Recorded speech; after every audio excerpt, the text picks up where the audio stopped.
Connor Hayes only meant to buy his daughter a small bowl of soup before heading home for the night. But when the server leaned across the counter and whispered that the woman in the corner booth had just discovered her wallet was gone and couldn't pay for her meal, Connor quietly slid his card forward without a word. The woman never learned his name. He didn't want her to. He just wanted his daughter to see that when you have the chance to help someone, you help. But the following morning, the moment he stepped through the company doors, the executive secretary looked directly at him and said, "The CEO wants to see you immediately." On the executive floor, could one small act of kindness from a single father quietly change his entire life forever?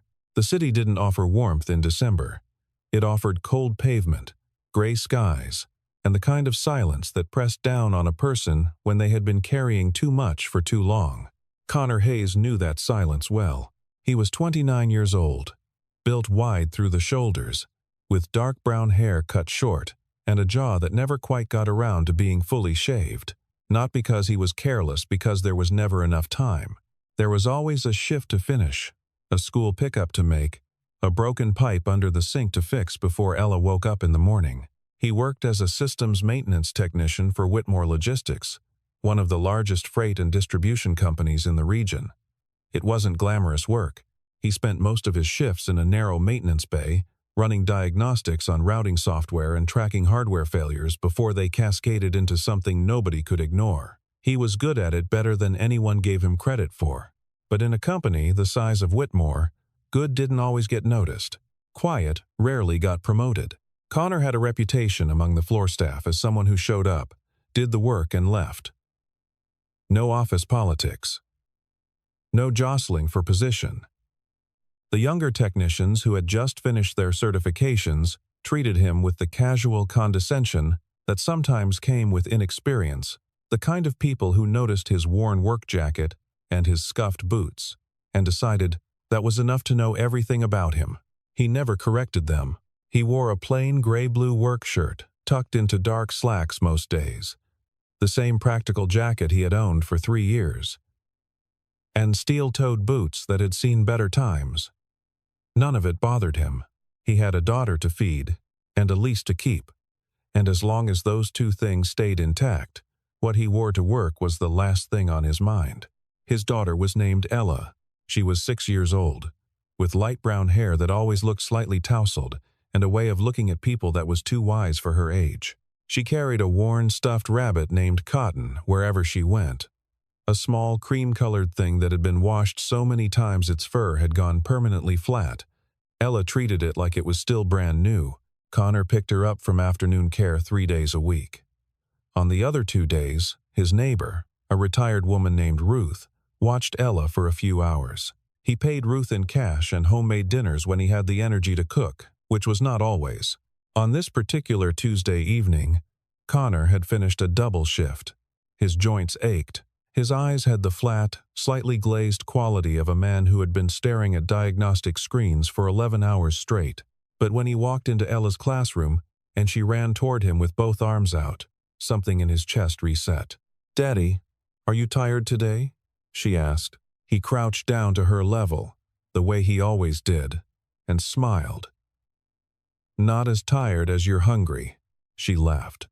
She had a big laugh for such a small person, and it always sounded slightly surprised, like joy kept catching her off guard. He had received a small overtime bonus that week, not much, but enough to justify stopping somewhere warm on the way home instead of eating the sandwiches he had packed that morning. There was a small diner 2 blocks from the Whitmore Distribution Center, a narrow place wedged between a dry cleaner and an insurance office, the kind of spot that smelled like coffee and fryer oil and kept the heat turned up a little too high. It was exactly what Connor needed. He pushed open the glass door, felt the warmth settle over them both, and helped Ella unzip her coat before steering her toward a small table near the window. Outside, the first thin layer of December snow had just begun to fall. The diner was half full, the kind of quiet Tuesday night crowd that sat over coffee and pie and didn't pay much attention to anything beyond their own tables. Connor ordered Ella a grilled cheese and a cup of tomato soup. For himself, He asked for the special, a bowl of beef stew with a side of cornbread that the menu claimed was homemade. He didn't entirely believe that, but the cornbread turned out to be real. Ella colored quietly in a small notebook she kept in her jacket pocket while they waited for the food. She narrated her drawings in a low voice, explaining each shape and figure as she went, glancing up at her father every few minutes to make sure he was still listening. He always was. It was Ella who noticed her first. "Daddy," she said softly, touching his arm. "That lady looks sad." Connor looked up without turning his head too quickly. In the far corner of the diner, a woman sat alone at a two-person booth. She was wearing a simple cream-colored knit sweater and a long beige coat that was folded over the seat beside her. Her hair was dark auburn, loosely falling around her shoulders. She wasn't crying, but there was something in the set of her shoulders, a controlled, deliberate stillness that read like someone working very hard not to fall apart in public. Connor looked away and didn't say anything. A few minutes later, the server who had taken their order passed by again, this time stopping near their table and lowering her voice. "Sorry to bother you," she said to Connor. "I just that woman over there. She found out her wallet was stolen. She's been sitting there trying to figure out what to do. The meal isn't expensive, but she can't cover it." Connor looked at the check in front of him, then at the corner booth. He didn't get up and go introduce himself. He didn't look for credit. He simply took out his card, handed it back to the server, and said quietly, "Add hers to mine. And please don't tell her my name." The server hesitated. "You sure?" "Yeah," he said, and turned back to Ella's drawing. Across the diner, the server approached the corner booth and bent down to say something soft. The woman's expression shifted, a quick flicker of confusion, then something that looked uncomfortably like shame. She looked up and around the diner slowly, scanning for the face that matched the gesture. But Connor had already turned toward the window, his elbow on the table, watching the snow collect on the glass. Ella had been watching the whole thing. She leaned toward her father and whispered, not quite quietly enough, "Daddy always helps people." The woman in the corner heard it. Connor saw the slight tilt of her head, the way she went perfectly still for just a moment. But he didn't acknowledge it, and she didn't approach him. They finished their meal. Connor helped Ella into her coat, tucked Cotton the rabbit under her arm, and zipped her up all the way to the chin the way she liked. When they stepped outside into the cold, Connor didn't look back. But the woman in the corner booth turned toward the window and watched them go, the broad-shouldered man in the worn jacket and the small girl with the battered stuffed rabbit, walking together through the falling snow until the streetlight swallowed them up. She sat there for a long moment after they disappeared. Then she picked up her phone and made a call. Connor arrived at the Whitmore Distribution Center at 6:58 the following morning, 2 minutes ahead of his usual shift start time. He hung his jacket on the hook inside the maintenance bay, powered up his workstation, and began logging through the overnight diagnostics the same way he did every morning, methodically, without urgency. At Oaf Bureau, the building was already alive with the particular energy that preceded something important. Word had spread the night before that the CEO was conducting a surprise internal review of operations, one of those visits where leadership came down from the top floor unannounced, watching for inefficiencies, observing team dynamics, taking notes nobody else could see. Most of the floor staff responded with mild theater. People straightened their workstations and tucked cables away, and tried to look busier than they were. Some of the younger technicians had pressed their shirts. A cluster of them near the coffee station were already speculating loudly about what the CEO even looked like. Most had only ever seen her name on memos and the company website.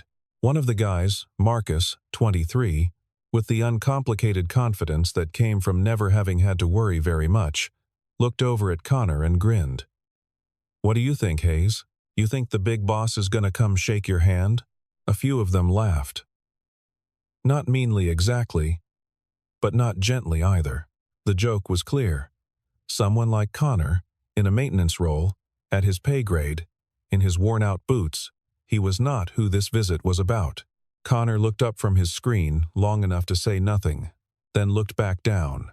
He had learned long ago that silence was cleaner than argument. He was in the middle of cross-referencing a routing discrepancy in the overnight freight logs when the elevator doors at the far end of the floor opened and a woman stepped out. She was young, dressed in a dark blazer and pencil skirt, and she walked with the particular purposefulness that meant she had a specific destination and didn't intend to linger. She stopped at the edge of the maintenance bay. "Connor Hayes?" The sound of keyboards stopped. The ambient noise of the floor dropped in a way that was almost physical. Every head in the room turned. "That's me," Connor said, without standing up immediately. "The CEO would like to see you. Right now." On the executive floor, for exactly 3 seconds. Nobody said anything. Then the room began generating noise of a different kind. The low, uncertain murmur of people recalibrating what they thought they understood. Marcus stared. A few of the others exchanged looks. Someone near the back whispered something Connor couldn't hear, and he didn't try. He powered down his screen, pushed back from his chair, and stood. He thought with a calm certainty that surprised even himself that he was about to be let go. Maybe there had been a complaint he hadn't heard about. Maybe it was the overtime logs. He ran through the possibilities the way he always ran through system errors, one by one, without panic, looking for the most likely root cause. He followed the woman to the elevator. The doors closed. The floor fell away beneath him. When the elevator opened again, the world looked different. The executive floor of Whitmore Logistics was quiet and carpeted, and full of glass. And standing near the far window, looking out at the city below, was the woman from the diner. Connor stopped walking.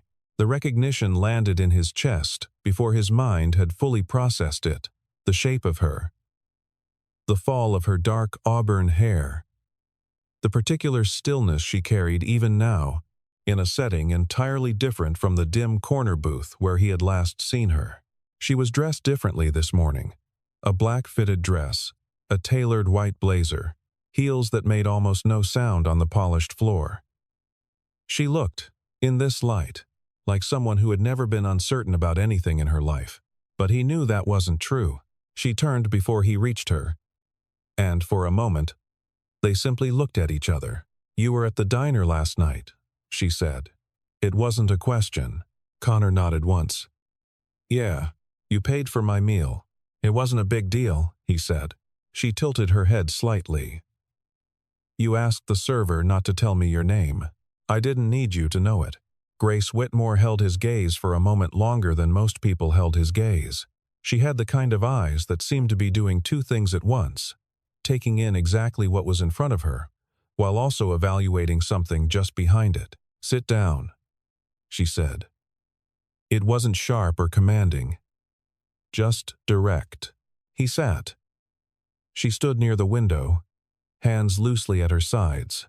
"I want to explain something to you," she said, "because you deserve to know what actually happened." She paused, choosing her words with the care of someone who rarely explained herself and wasn't entirely comfortable doing it now. "I've been conducting internal site reviews for the last 3 weeks, walking the facilities, talking to people without identifying myself, watching how the operations actually function, not how they're staged to look when leadership is announced in advance." Connor listened without interrupting. "Last night I had my personal bag, no company card, just my personal wallet and my phone. Someone lifted it at the transit stop 2 blocks from the diner." A small, dry pause. "I didn't want to make calls to the company. I didn't want anyone to know where I was or who I was with. So I sat there." She looked at the window briefly, "and no one helped me." She said it simply, not with self-pity. "Just as a fact, no one except you," she added. Connor stayed quiet for a beat. Then he said, "You weren't eating. You'd barely touched the soup." She looked at him. "A cold night like that, you need to eat," he said. And then, because it seemed like the next natural question, "Did you eat breakfast this morning?"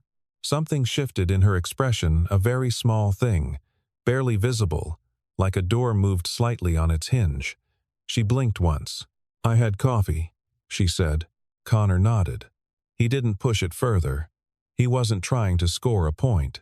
He was just checking the same way he checked on Ella, the same way he ran through a diagnostic, not because he expected a problem, but because not checking was how problems became emergencies. Grace Whitmore was 28 years old, and the chief executive of a company that employed over 800 people across 3 states, and in this moment, she was looking at a maintenance technician in an old work jacket who had just asked her, with complete sincerity, whether she had eaten breakfast, and she could not entirely account for the sensation it produced. "Why did you do it?" she asked. "Last night." "You didn't know who I was?" "No," Connor agreed. "I didn't. So why?" He thought about it for a second. Not because the answer was complicated. Because he wanted to give her the real one. "My daughter was with me," he said. "I wanted her to see what you do when you can help someone." Grace said nothing for a long moment. "I'm going to look into your file," she said finally. It wasn't a threat. It was something else entirely. Connor stood. "Okay," he said. And then, because it seemed appropriate, "Thank you for telling me." He walked back to the elevator. And Grace Whitmore watched him go. And felt, for the first time in a very long while, that she had no idea what was going to happen next. Grace Whitmore had not built Whitmore Logistics by relying on instinct alone. She relied on data. She relied on pattern recognition and documented performance, and the kind of information that didn't lie because it couldn't numbers, timestamps, audit trails, system logs. So when she returned to her office after Connor Hayes took the elevator back down to his floor, the first thing she did was open his personnel file. What she found didn't match what she had expected to find. Connor Hayes had a degree in systems engineering from a state university, not a prestigious school, but a real one, with real coursework. He had been hired into Whitmore Logistics as a senior systems coordinator 6 years ago, with a starting salary that reflected his qualifications. For the first 2 years of his employment, his performance reviews had been exceptional. Not good. Exceptional. His supervisor at the time had written, in the notes column, "Analytical capacity, above pay grade. Should be considered for systems architecture role when headcount allows." Then the reviews stopped being exceptional. Not because his work had changed, because his life had. 3 years ago, Connor's wife had died. Ovarian cancer, diagnosed late, progressed fast. He had taken a leave of absence during her illness, used every available day, and returned to work 14 days after the funeral. His pay grade had already been reclassified during his absence, a paperwork adjustment, the file noted, due to restructuring. The notation did not explain why the reclassification had moved him down 2 levels rather than 1. Grace read that line twice. She pulled the records from the relevant period and found the name she was looking for. Martin Greeley, former operations manager, now retired. In an internal routing memo from 3 years prior, his notes on Connor's status were brief. Employee has minor child. Reliability for advancement track uncertain. Recommend reassignment to maintenance tier until further notice. Grace set down the file. She sat with the information for a moment, feeling the specific weight of it. This was not a new story. She had heard versions of it in other companies, read about it in industry journals, studied it as a workforce retention issue. But sitting here, with the actual file on her actual desk, with the actual name Connor Hayes, and the actual facts arranged in their actual sequence, it landed differently. A man had done everything right. He had stayed. He had shown up, shift after shift, without complaint. He had covered other people's shifts when they called out sick. He had filed exactly 0 grievances in 3 years of being underpaid and overlooked. He had kept his head down and done the work while watching younger, less qualified technicians get promoted around him. And he had done all of this while raising a 6-year-old daughter alone. Grace pulled up the building's internal security feed not to surveil him, but because the system log showed a flag from the previous night. Someone had badged into the employee restroom at 2:47 in the morning during the overnight maintenance window. The camera showed Connor at a small table in the corner, his head resting on his folded arms, asleep. His diagnostic tablet was still running beside him. He had been mid-check when exhaustion had overtaken him. He hadn't clocked out. He was doing unpaid work in the middle of the night out of the same reflex that made him pay for a stranger's dinner without giving his name. Grace closed the security feed. She leaned back in her chair and looked at the ceiling for a long moment. Then she pulled up the company.org chart and began making notes. The Whitmore cafeteria was not glamorous long tables, fluorescent light, a rotating hot bar that did its best with a limited budget. Most of the floor staff ate quickly and returned to their stations. It was not a place where anyone expected to see the CEO, which was exactly why Grace chose it. She came down on Thursday, tray in hand, and sat across from Connor Hayes at the table near the window where he usually ate alone or nearly alone, because Ella was with him that day.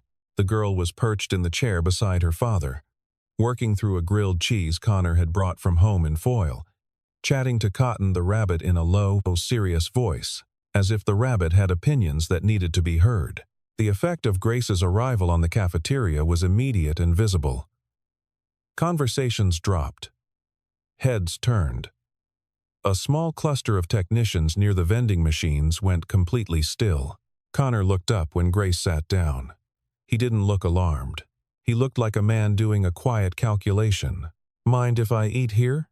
she asked. "Free country," he said. Ella looked up from Cotton and studied Grace with the frank, unself-conscious assessment that only small children could produce without being rude. "You have pretty hair," Ella informed her. "Thank you," Grace said. "Yours is very nice, too." Ella seemed to accept this as a reasonable exchange and went back to her grilled cheese. They ate. The cafeteria slowly resumed its noise, though at a lower frequency than usual. Everyone was watching. Adrian Cole arrived at 12:45, as he usually did, and stopped when he saw the three of them at the table by the window. Adrian was the operations manager, 37, broad, with a permanent air of impatience and the kind of confidence that came not from competence, but from never having been seriously challenged. He had a loud voice and a habit of using it even when the situation didn't require volume. He walked over with his tray. "I didn't know you were down here today," he said, looking at Grace with a smile that was all surface. Grace looked at him with the pleasant, neutral expression she kept on reserve for situations that required politeness and nothing more. "Just having lunch." Adrian let his gaze slide to Connor. "You want to be careful," he said, with a lightness that was carefully calibrated to sound like a joke. "Some people tend to take advantage when an opportunity presents itself. Can't always tell who's genuinely interested and who's just looking for a leg up." Connor put down his fork. He didn't raise his voice. He didn't stand immediately. He simply looked at Adrian for a moment with the steady, measured expression of a man who had heard worse and decided, long ago, that responding in kind wasn't worth the energy. Then he stood, picked up his tray quietly, and said to Ella, "Ready?" Ella was already reaching for Cotton, but before she slid off her chair, she turned and looked at Adrian with her big, guileless eyes and asked, in a voice that carried further than she intended, "Daddy, why does that man not like you?" The cafeteria went very quiet. Adrian said nothing. His jaw tightened. Grace set down her fork. She looked at Connor, the way he put his hand lightly on Ella's shoulder, the way he guided her away without a backward glance, the complete absence of theater in the gesture. No performance, no parting shot. Just a father taking his daughter somewhere quieter. Something shifted in Grace's chest that wasn't professional observation anymore. The crisis arrived at 11:14 on a Friday night, without warning, in the form of a cascading system error that spread across the entire Whitmore routing network like a crack through glass. The first alerts came into the monitoring station as minor anomalies misrouted freight tags, timestamp discrepancies in the Eastern Hub's dispatch logs, the kind of thing that happened occasionally and usually resolved itself within a few minutes. It did not resolve itself. By 11:45, The anomalies had multiplied into a full routing failure across 4 regional distribution hubs, affecting an estimated 4,000 active shipments. Packages, scheduled to arrive in Chicago by morning, were showing destination codes for Memphis. Refrigerated freight was cycling through unheated routing loops. Time-sensitive medical supply deliveries were stacking in the wrong holding bays. Adrian Cole arrived in the operations center in a jacket thrown over a t-shirt. Phone in hand, voice already at full volume. "Get the system team in here. All of them." By midnight, 11 people filled the room. They ran diagnostics. They rebooted subsystems. They rolled back the previous software update, and then the one before that. Nothing worked. The failure wasn't in any layer that standard protocols could reach. Connor was not originally scheduled for that shift. He had come in because Ruth had texted that Ella was asleep and not to worry. And because, in the absence of his daughter needing him somewhere else, his instinct was to be useful. He had been in the maintenance bay, running routine hardware checks when the alerts started. He came into the operations center and stood at the back of the room, watching the screens. He recognized the pattern within 4 minutes. It wasn't subtle, once you knew what to look for. The error wasn't in the routing software itself. It was a time synchronization failure at the network layer, a clock drift issue between the primary and secondary routing servers that had been building for months. When the drift passed a certain threshold, the routing logic started treating simultaneous events as sequential and sequential events as simultaneous, and the whole system folded in on itself like a badly shuffled deck. He had seen it before. He had documented it before. He stepped forward. "The sync layer between the primary and secondary servers is off," he said. "It's been off for a while. We need to take the system down, resync the hardware clocks manually, and bring it back up clean." Adrian turned around. "Who authorized you to be in this room?" "Nobody," Connor said. "I'm just telling you what the problem is. We've got a full team on this. Stand down. Taking the system down for 12 minutes will cost less than another hour of misrouted freight," Connor said. He wasn't aggressive. He was simply presenting a fact. "I said stand down, Hayes." The room watched. It was Grace who walked in at 12:32, still dressed from a dinner she had left early when the alerts reached her phone. She looked at the screens. She looked at the room. She looked at Connor. "What do you think it is?" she asked him directly. Adrian started to speak. Grace held up one hand not rudely, just firmly, and kept her eyes on Connor. "Clock synchronization drift between the primary and backup routing servers," Connor said. "It's been building for months. The only fix is a manual resync, which requires a full system halt." "How long?" 12 minutes to halt, 20 minutes to resync, maybe 30 to come back up clean. "Cost of downtime? Less than another hour of misrouted refrigerated freight," he said, "and significantly less than losing the medical supply contracts." Grace looked at the screens for exactly 4 seconds. "Do it," she said. She looked at the room. "Clear everyone except Hayes and the core systems team. Let's go." The next 3.5 hours belonged to Connor. He moved through the crisis with the kind of focused, unhurried precision that people who had never watched genuine competence up close sometimes mistook for casualness. He wasn't casual. He was deeply, completely inside the problem, tracking each system layer as it came down, issuing instructions to the core team in short, specific sentences, never raising his voice, never deflecting a question back onto someone else. He was also, in the quiet moments between steps, a father. At 1:45 in the morning, while the system cycled through the manual resync sequence, he stepped into the hallway and called the number saved in his phone as Ruth Ella's. The call was brief. "Sorry to wake you. Just checking she's okay." A pause from the other end. "She's fine, honey. Sound asleep." She hugged Cotton about 4 times before she went down. "Okay," he said. "I'll probably be a few more hours." "I know. You do what you need to do. We're here." He thanked her, hung up, and went back into the operations center. Grace had stayed.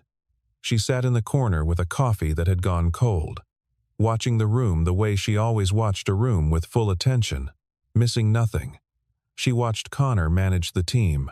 She watched him correct a junior technician without embarrassing him. She watched him stop, mid-process, to write a note about something he had noticed in the logs, not something causing the current failure, but something adjacent that would cause a future one if left unaddressed. He was fixing the immediate crisis and quietly documenting the next 3 problems while he was at it. At 3:17 in the morning, the routing network came back online, clean, full coverage. All 4 regional hubs synchronized and processing correctly within 8 minutes of restart. The room exhaled. Someone started clapping one of the junior techs who didn't have the social awareness to hold it back. A few others joined in. Connor did not respond to the applause. He was already on his screen, running verification checks on the Eastern Hub's timestamp logs, making sure the resync had taken cleanly through all the secondary branches. Grace walked over to where he sat. "Good work," she said. He looked up. "There's a note in the system log," he said, "about the clock drift starting. It's from 7 months ago. Someone flagged it." "You flagged it?" "Yeah. In the routine report. October 14th. Grace picked up his tablet and looked at the entry. It was there, clearly dated, clearly worded. Warning time. Synchronization variance detected between primary server and backup server. Recommend manual inspection within 30 days to prevent potential routing cascade. The note had been reviewed, marked as acknowledged, and filed by Adrian Cole. Connor said nothing further about it. He didn't underline it, didn't draw her attention to the name attached to the acknowledgement, didn't make a speech. He simply set the tablet down and went back to his verification checks. At 4:10 in the morning, he sent the all clear through the system and packed up his kit. He had 3 hours before he needed to pick up Ella. Grace stood near the door as he prepared to leave. "You documented that warning 7 months ago," she said. "Yes. You knew this failure was possible." "I knew it was probable," he said. There was no accusation in his voice, just precision. "Why didn't you escalate it harder? Go above Adrian?" Connor thought for a moment. "I did escalate it," he said. "I put it in the report. That's the channel." A pause. "I'm a maintenance tech. The report is the channel. When Enabai come, end of her sevens." He pulled on his jacket. The same worn jacket with the frayed left cuff. "I hope the freight contracts are okay," he said. "They will be," Grace said. "Because of you." He nodded once, the way he always did when something was said and acknowledged, and there was nothing more that needed to be added. Then he walked out into the pale gray light of 4 o'clock in the morning. And Grace stood in the doorway and watched him go. And for the second time in a week, the sight of Connor Hayes walking away left her with the entirely unfamiliar feeling of not wanting him to. The executive meeting was called for 9 o'clock Monday morning. Attendance mandatory for the full leadership team. The email from Grace's office gave no agenda. The people who had been in the operations center that night understood, roughly, what it was about. The people who hadn't arrived with the tense, uncertain energy of those who had heard multiple versions of the same story and weren't sure which one was accurate. Adrian Cole arrived looking like a man who had spent the weekend preparing a position. Grace opened the meeting without preamble. She pulled up a display on the central screen, a timeline, clean and methodical, beginning 7 months prior and ending with the routing failure Friday night. She walked through it without drama. The original sync variance flag, the date it was logged, the chain of review, the acknowledgement notation and its date, the name attached to that acknowledgement, and then the weeks that followed, in which no inspection was scheduled, no maintenance was authorized, and the drift continued to build. Adrian started speaking before she finished. The original flag was low priority. The language was ambiguous. The language was not ambiguous, Grace said. She read it aloud from the screen, word for word. The room was very quiet. I'd also like to note, she continued, her voice even, that the same technician who filed that report was the technician who resolved the failure at 3:17 Saturday morning. After being told to stand down by the operations manager, she did not look at Adrian when she said it.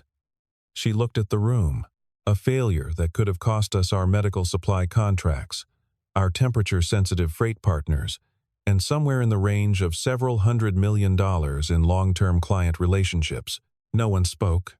The person who prevented that outcome, Grace said, is someone several people in this room have spent the last 3 years treating as a low-priority employee. She paused. That ends today. Adrian made one final attempt. He shifted in his chair, straightened his jacket, and said with the residual authority of someone not yet willing to concede, "With respect, one incident doesn't. Adrian." Grace said his name. "The way you set down something that has been in your hand too long.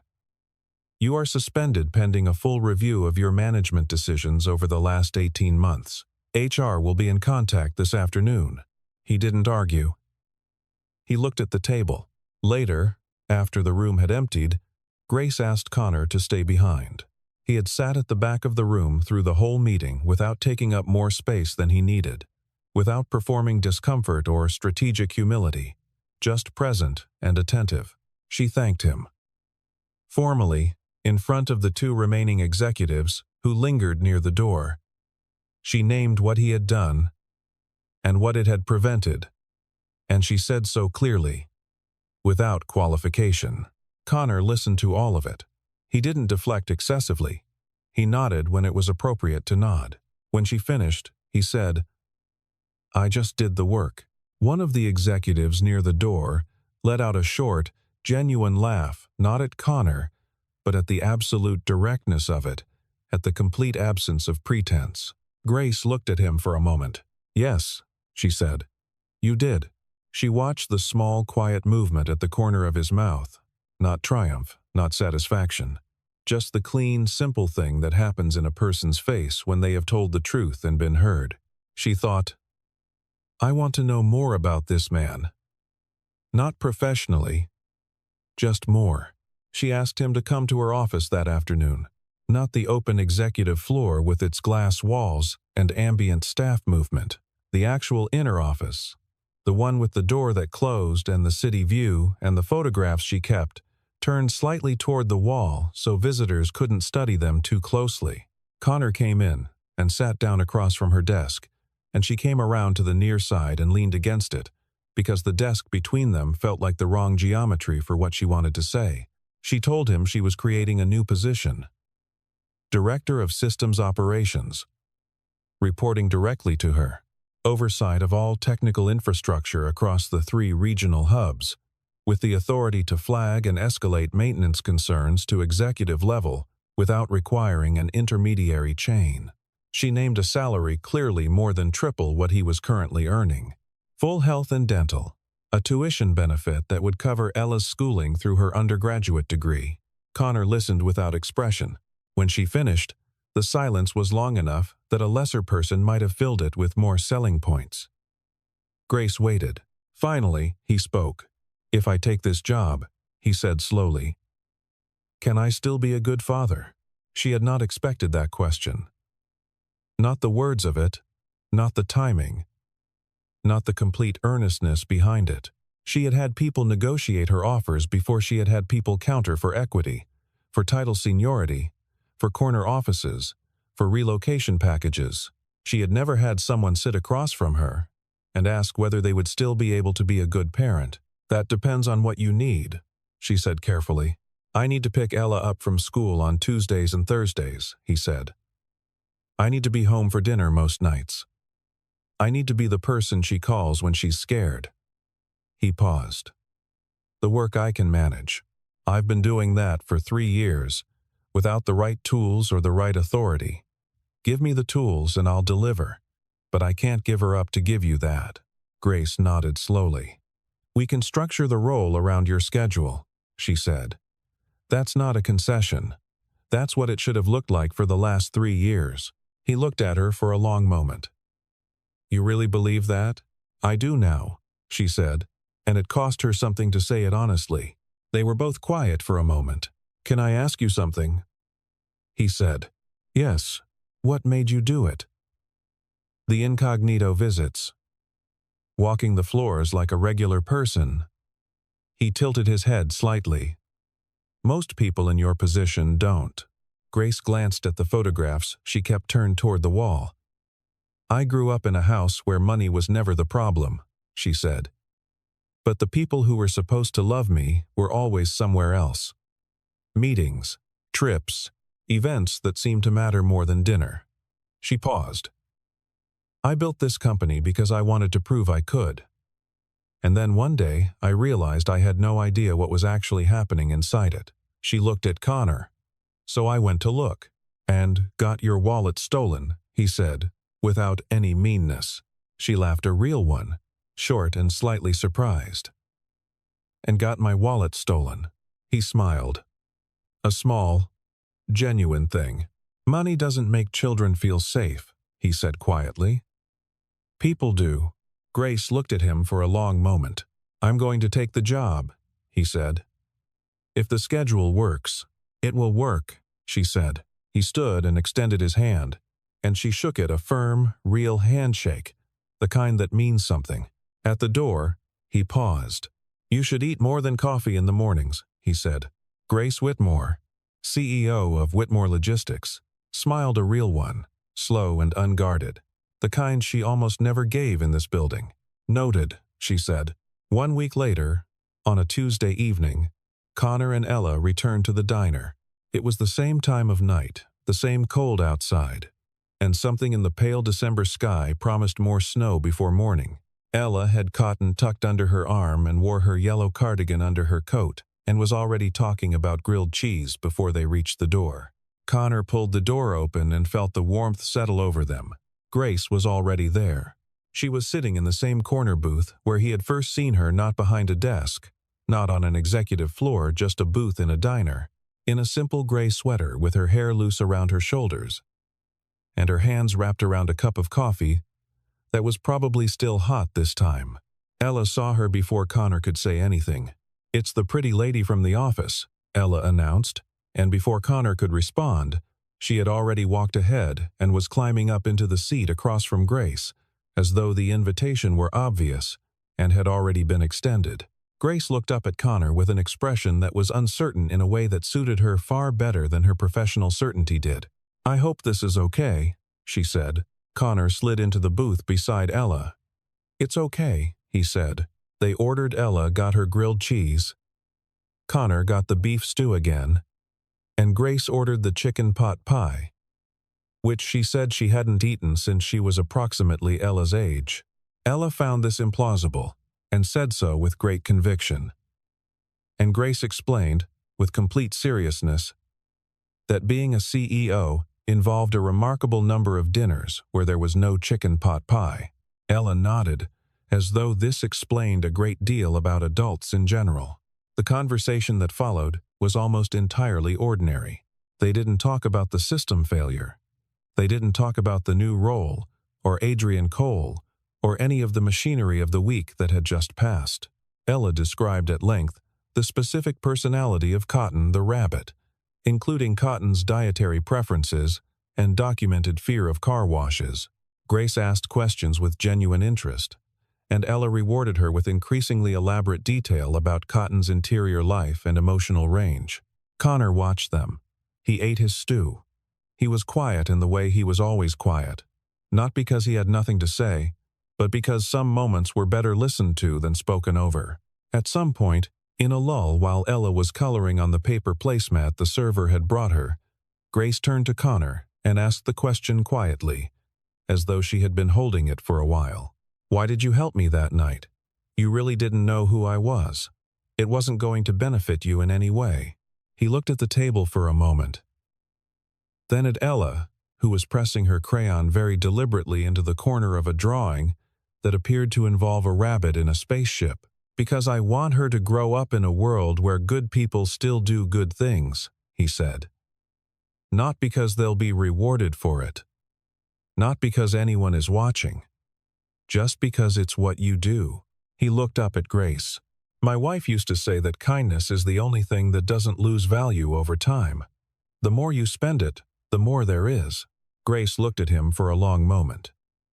Her jaw shifted slightly, that small, involuntary movement of someone pressing back against an emotion that has risen faster than expected. "She sounds like she was remarkable," Grace said.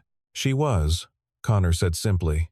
They sat with that for a moment, the three of them, in the warm and noisy and ordinary diner, with its too bright lighting and its reliable coffee, and the small girl drawing a rabbit piloting a spaceship while humming to herself at a volume she probably thought was inaudible. Then Ella looked up. "Is Miss Grace going to eat with us every time now?" Connor looked at Grace. Grace looked at Connor. "Maybe sometimes," Grace said.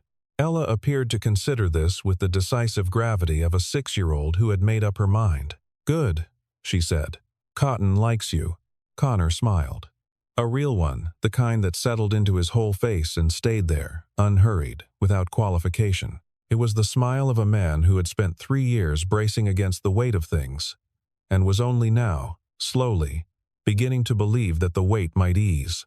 Outside the window, snow had begun to fall light and steady, the same soft curtain as the night they had first been in the same room, without knowing what the other one was.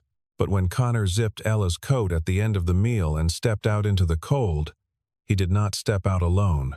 Grace walked beside them into the pale white dark of the December street, her shoulder almost touching his, the three of them moving together under the streetlights, while the snow came down and the city held its quiet breath around them. Connor Hayes had only meant to buy his daughter a bowl of soup on a Tuesday night, but sometimes the smallest thing, the quietest gesture, the unseen kindness, the card slid across a counter without a name attached, turns out to be the thing that opens everything.